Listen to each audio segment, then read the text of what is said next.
Oui, je voudrais tout d'abord rendre grâce au Seigneur pour ce début de mon ministère ici dans l'archidiocèse de Lomé. Et je voudrais profiter de cette occasion également pour dire merci à tous ceux-là qui m'ont entouré lors de ma prise de possession canonique, ainsi qu'à tous ceux qui m'accompagnent de leurs prières, de leurs conseils au début de mon ministère. Quels ont été mes premiers pas dans l'archidiocèse? Je pense que cela peut se résumer en deux attitudes fondamentales ou en deux chantiers. D'abord, il faut observer, il faut connaître le milieu dans lequel on est appelé à exercer sa mission. Il faut donc rencontrer les gens, visiter et me faire une idée de ce que ça représente cet archidiocèse. Donc j'ai rendu beaucoup de visites, d'abord auprès des âgés. Je suis allé dans les séminaires. J'ai rencontré également le clergé pour me présenter, parler de ma vision de mon ministère et me mettre également à leur écoute. J'ai rencontré mes collaborateurs immédiats et tout cela je le mets un peu dans le cadre de la connaissance de ce champ de mission, champ d'apostolat. Ensuite, j'ai pensé à l'organisation parce que l'évêque n'est pas tout seul au service d'un diocèse. J'ai donc revu un peu le conseil épiscopal dont j'ai confirmé les membres en nommant les vicaires généraux. J'ai revu le collège des consulteurs dont je suis en train de faire la réorganisation pour que ça reflète davantage la réalité du diocèse.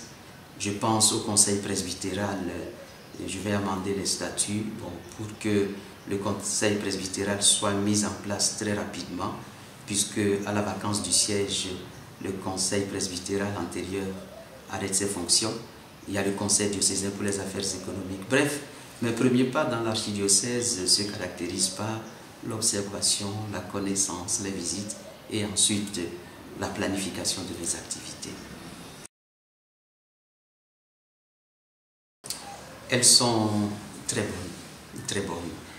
C'est vrai que quand on nomme un évêque, il a aussitôt des appréhensions, il se demande ce qu'il attend dans ce nouveau champ où le Seigneur l'appelle. Mais mes premiers pas se sont accomplis dans un climat d'attente et d'accueil. Je suis très heureux de constater que, aussi bien au niveau des prêtres, des religieux, des religieuses que des laïcs, je suis heureux de constater que je suis attendu, que mon ministère est porté par tous. Les uns et les autres me disent qu'ils prient pour moi et qu'ils sont prêts à m'aider pour que je réussisse cette mission. Donc, j'ai de très bonnes impressions au début de ce ministère et je prie pour que ces sentiments de bienveillance, d'accueil et de bonne collaboration puissent se poursuivre tout au long de ce ministère.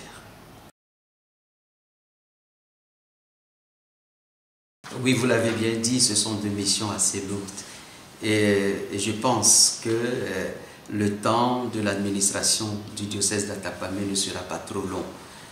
Je l'espère vivement. Alors, tout est une question de programmation. Pour le moment, j'ai renforcé les tâches de mes collaborateurs à Atapamé pour que mon absence du diocèse ne pèse pas trop. Et nous nous rencontrons régulièrement dès que je vais dans le diocèse. Nous tenons un conseil pour apprécier le travail qui a été fait à mon absence et pour donner de nouvelles orientations. Naturellement, le volet pastoral aussi, je ne l'ai pas du tout enlevé de mes préoccupations. Quand je le peux, je continue mes activités pastorales à Atapamé.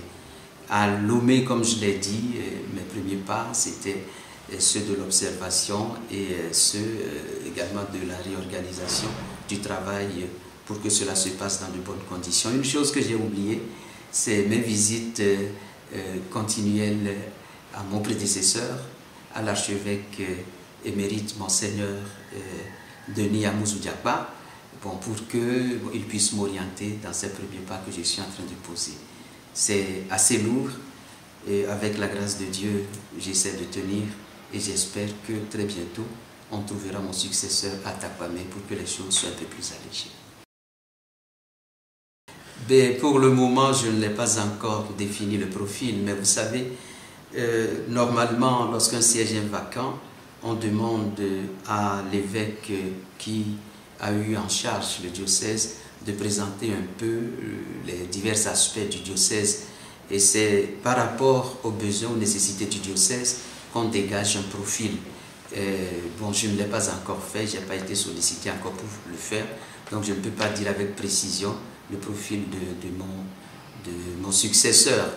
Mais il est vrai que, naturellement, ce qu'on demande à tout évêque, c'est d'avoir de très grandes capacités pastorales, d'avoir des relations humaines assez développées, d'avoir un bon sens d'administration, et puis d'avoir un équilibre, j'allais dire, par rapport à diverses questions.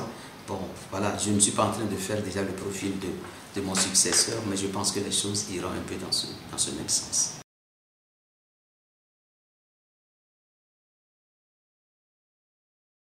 Oui, vous l'avez bien souligné, mon ministère, malheureusement, commence dans une période assez sensible, assez délicate de la vie de notre pays, puisqu'il y a des élections présidentielles qui pointent à l'horizon. Seulement, la conférence a déjà eu à livrer un message à ce sujet, et je ne ferai que reprendre l'essentiel de ce qui a été dit. J'invite donc chacun à avoir beaucoup de sens de responsabilité. Sens de responsabilité, d'abord au niveau des candidats eux-mêmes. Une compétition électorale se termine nécessairement par la victoire d'un candidat sur les autres. Alors j'invite les candidats à avoir beaucoup de sens de responsabilité au cours de cette campagne électorale qui a commencé, pour que ce soit la présentation de leur projet de société qui constitue le cœur du message à livrer, qu'ils ne se donnent pas maintenant des coups bas, qu'ils ne se livrent pas au dénigrement des uns des autres, parce qu'un programme de gouvernement ne doit pas consister uniquement à dénigrer l'adversaire. Je demande également qu'il y ait beaucoup de sens de responsabilité au niveau des électeurs eux-mêmes, pour qu'ils puissent choisir librement celui qui, à leurs yeux, incarne la figure de responsable de notre pays.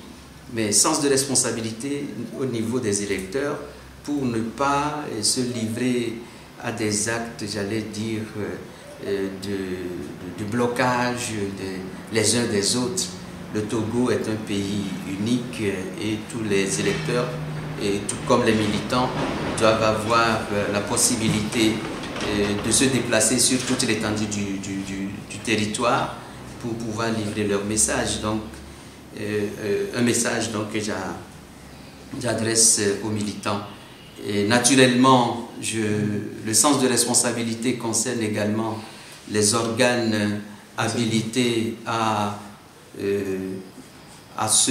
accompagner ce processus, parce que si chaque organe joue bien sa partition, joue bien son rôle, je pense que les élections peuvent se passer dans un contexte non seulement de transparence, d'équité, de justice, mais également dans un contexte de paix. Enfin, je lance le même message de responsabilité aux acteurs religieux, bon, pour qu'on évite de transformer les lieux de culte, de célébration en des podiums où on se livre plutôt à des activités d'ordre politique.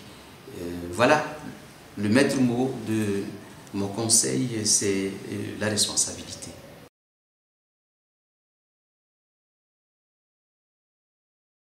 Oh non, la conférence des évêques du Togo n'a jamais imposé de candidat.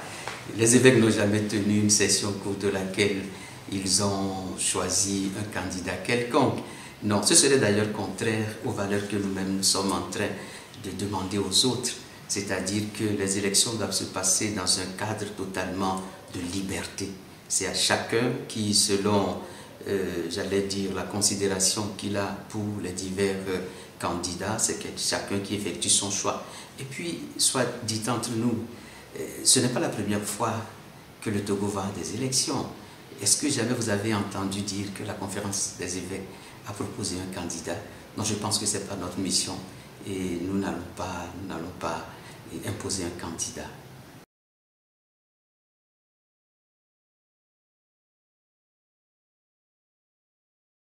Oui, c'est un sujet un peu pénible qui a suscité de la part des évêques déjà des mises au point et des exhortations. Donc je me limiterai simplement à ce que les évêques ont dit et ont affirmé dans le message qui a été publié il n'y a pas longtemps. La première chose, c'est que ces soupçons de fonds de provenance obscure, ce sont des allégations sans aucun fondement. Jamais le Conseil de justice et paix n'a eu à faire recours à des fonds obscurs. Bon, ça, je tiens à rappeler ce que les évêques ont dit dans ce message. Ensuite, l'accusation même de partialité, c'est-à-dire que la conférence des évêques aurait pris parti. Je pense que lorsqu'on défend des valeurs qui sont évangéliques et des valeurs universelles, je pense qu'on ne doit pas mériter cette qualification assez abusive de partialité. Je pense que sur ce plan, les choses ont été bien clarifiées. Et bon, maintenant, le Conseil de justice et paix a adressé un courrier au ministre de l'administration territoriale demandant une audience. Bon, je ne sais pas quelle suite est réservée à cela, mais je pense que ça va être aussi une occasion pour clarifier cette question. Ben voilà, si le ministre maintient sa position et refuse, bon, en fait, ce n'est pas le ministre qui refuse de donner l'accréditation, puisque c'est la CENI, après tout, qui se prononce sur le sujet. Mais si l'avis donné par le ministre ne permet pas d'accorder cette accréditation, cette possibilité d'observation au Conseil de justice et paix, je pense que ce serait raisonnable de se tenir dans un cadre légal plutôt que de s'exposer à des risques. Oui, quel conseil pourrais-je donner? Vous savez, chaque pays traverse à des moments donnés des situations délicates et chacun doit essayer de faire ce qui relève de ses responsabilités pour que la situation ne bascule pas. Parce que c'est très difficile, une fois qu'on a perdu certaines valeurs, c'est très difficile de les récupérer. Alors, le dernier conseil que je me permettrai de formuler, c'est que chacun puisse, comme je le dis d'ailleurs, faire sa part pour que ces élections se passent dans de bonnes conditions et qu'on n'ait pas à déplorer comme j'allais dire, une détérioration ou un enlisement de la situation après ces élections qui se profilent à l'horizon. Et n'oublions pas, le dernier mot qui se trouve dans notre message est celui de la prière.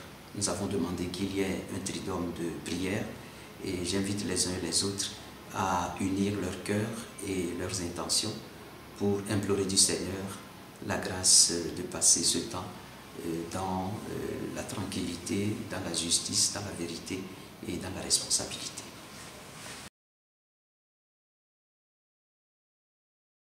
Oui, enfin, vous l'avez dit, toute manipulation est une activité, j'allais dire, qui dénature la vision qu'on devrait avoir de la jeunesse et la manière dont on doit entourer la jeunesse. Chers jeunes qui m'écoutez, ne vous laissez pas manipuler, peut-être à cause de l'argent et à cause de certaines promesses. Ne vous laissez pas manipuler. Vous valez beaucoup plus que ce qu'on peut utiliser pour vous manipuler. Et aucune ethnie, aucun parti politique, aucune religion ne doit s'imposer comme étant, j'allais dire, l'objectif ultime à atteindre. Le Togo est un bien de tous, de nous tous. Ne vous laissez pas entraîner sur des chemins qui risquent de vous amener vers la violence ou bien vers la destruction de notre pays. Merci à vous aussi.